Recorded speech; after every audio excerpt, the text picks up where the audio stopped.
લાંબા સમયથી શિયાળાની રાહ જોવાઈ રહી હતી ત્યારે હવે ઠંડીની શરૂઆત થઈ ચૂકી છે।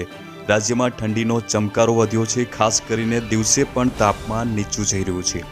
આવામાં આગામી દિવસોમાં હવામાન કેવું રહેશે તે અંગે હવામાન વિભાગ દ્વારા આગાહી કરવામાં આવી છે। નમસ્કાર, હું છું દિનેશ ઝાલા અને તમે જોઈ રહ્યા છો લોકશાહી ન્યૂઝ।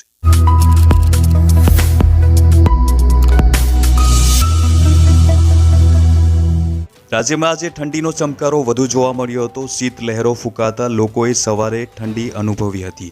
રાજ્યમાં અમદાવાદ અને નલિયા સહિતના શહેરોમાં લઘુત્તમ તાપમાન સતત ગગડી રહ્યું છે, જેના કારણે ઠંડીમાં વધારો થઈ રહ્યો છે।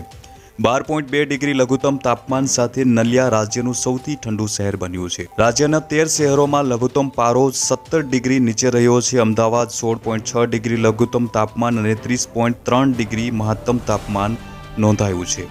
હવામાન વિભાગ અમદાવાદ કેન્દ્રના ડાયરેક્ટર એ કે દાસે મહત્વની આગાહી કરી હતી। તેમણે જણાવ્યું હતું કે આગામી 7 દિવસ દરમિયાન ગુજરાતનું હવામાન શુષ્ક રહેશે।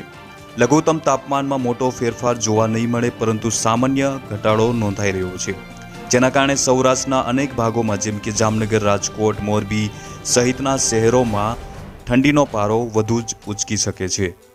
બીજી તરફ હવામાન નિષ્ણાત અંબાલાલ પટેલે પણ આગાહી કરી હતી। 23 નવેમ્બર બાદ ઉત્તરીય પર્વતીય પ્રદેશમાં હિમવર્ષા થશે તેવી આગાહી અંબાલાલ પટેલ દ્વારા કરવામાં આવી હતી।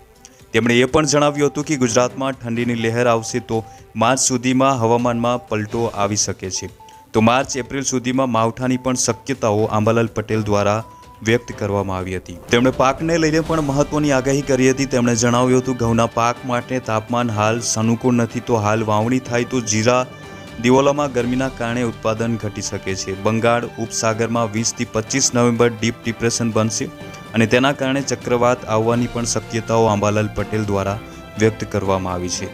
તો મિત્રો, આ હતી હવામાન અંગેની મહત્વની અપડેટ। વિડીયો સારો લાગ્યો હોય તો લાઇક શેર જરૂર કરજો અને આવા જ અવનવા સમાચાર માટે અમારી ચેનલ સાથે જોડાઈ રહેવા માટે ચેનલને સબસ્ક્રાઇબ કરવાનું ભૂલશો નહીં।